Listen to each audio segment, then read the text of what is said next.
Hi everyone, myself Sabiha Sultana. Welcome back to my channel. In the previous video, we have went through the whole syllabus of 10th standard social science. But today, in this part, we are going to speak about the history, first chapter, the advent of Europeans to India. So in this part of the history, we come across with the trade relationship with India and other European countries, and finding the new sea route to India, and which are all the countries came to India for the purpose of trade, and how they were able to settle down in India and occupy our country. Among all of them, the English, the Britishers, they were able to rule our country for around 200 years. So all these things we come across in this chapter. So let's get started with this. Chapter 1, the advent of Europeans to India. Now let's know about the relation between India and Europe.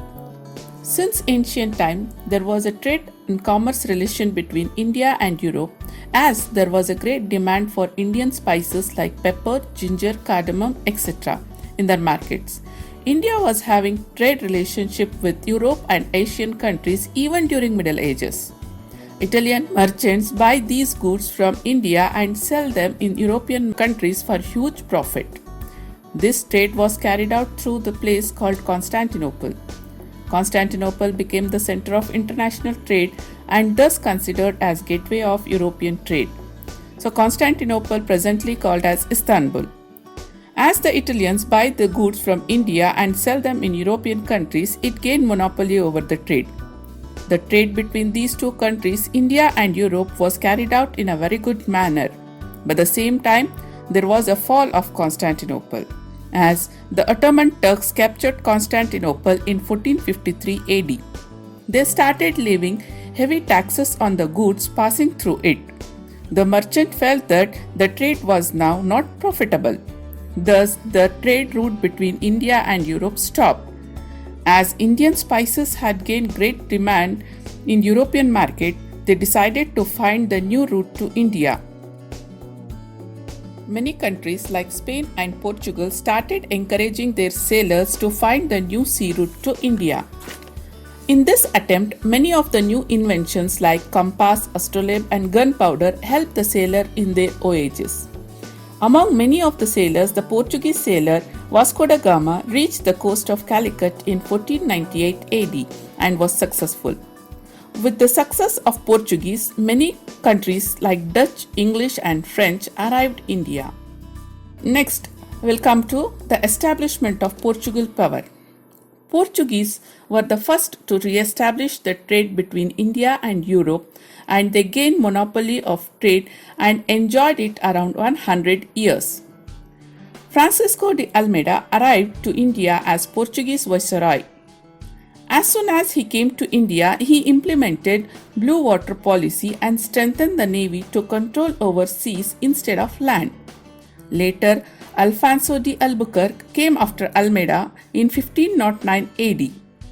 As he is considered as a real founder of Portugal power in India, as he defeated the Sultan of Bijapur and won Goa in 1510 AD.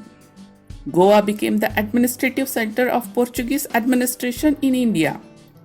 Portuguese were the first to arrive to India and were last to leave India. Their power started declining with the arrival of English and French in India. Now we come with the establishment of Dutch. The next country to arrive in India is Dutch. They are from Holland or Netherlands. They established United East India Company in 1602 AD. With the aim of doing business, they established warehouses in Surat, Bharuch, Cambay, Nagapatnam, Masulipatam and Chinsur. Even they were unable to face competition from English and French, they limited themselves to spice-rich islands. Now, we come with the establishment of English in India. Another country arrived to India is the English. They took the charter from Queen Elizabeth in 1600 to carry out trade with Eastern countries for 15 years. But the company started their business formally in 1613. A Mughal Emperor Jahangir issued a royal permission to establish their first warehouse at Surat. In 1617, Thomas Roe sought permission from Jahangir to establish their warehouses in different parts of the country like Agra, Ahmedabad and Bharuch. In 1639, they took Madras from the king of Chandragiri and established a strong fort named St. George Fort to firm their possessions in India. In 1668, they took Bombay for rent of £10 from the Prince of England Charles II. In 1690, they purchased few villages on the bank of river Hooghly and built Fort William. The English has established Bombay, Madras and Calcutta as their presidencies in 17th century. Later in 18th century, they made Calcutta as their capital city. Likewise, the English started occupying the places and they implemented civil and criminal laws in the area that were under their control. Here we can see how the English started discriminating the people. Now we come with the establishment of French. The French was the last country to come to India. As it is a government-owned company, they established their company in 1664. They started their first factory at Surat in 1668 and later they established their few more factories in Machilipatnam, Chandranagar, Mahe and etc.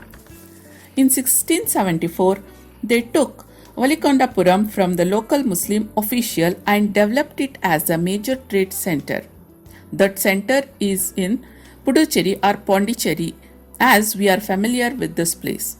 Dupleix arrived Pondicherry as the Governor General of French. He was very ambitious, with the ambition of establishing French power in South India, and thus it led to Carnatic wars with English. Till here, we came with the introduction of all the European countries who arrived to India for trade, and only the English were able to rule our country, though the French was also one of the most powerful European countries. Now, let's know about the competition between English and French. So these two countries were having the conflict between themselves in their home country even before coming to India. The other countries like Portuguese and Dutch, they withdrew from India in 18th century as they cannot compete with English and French. These two countries, that is English and French, started restoring their strength to establish their political supremacy in India. Meanwhile, the political instability arose in the region of Hyderabad and Carnatic. The English and the French make use of this situation. This led to Carnatic wars. In India, 3 Carnatic wars took place between English and French. Now, let's learn about the First Carnatic War, which took place in 1746 to 1748. As we all know, Dupleix was very ambitious to establish the French power in India. He invited one of his friends from Mauritius, La Bardunias, a French military leader, to invade Madras and capture it. This forced the helpless English to request for the help of Anwaruddin, the Nawab of Carnatic. The army sent by Anwaruddin failed to defeat the French. La Bardunias couldn't stay back in India looking after this territory. He took money from English and gave Madras back and returned to Mauritius. This enraged Dupleix and the attempt to take Madras was failed. Meanwhile, this war ended with the Treaty of Aix-la-Chapelle in Europe between English and French. With the same condition here in India, they have to end the war. So this is all about the First Carnatic War. There are 2 more Carnatic wars fought between English and French, and even the wars fought between English and Indian kings, which we will learn in the next video. Till then, stay tuned and keep learning. Thanks for watching. Stay home, stay safe.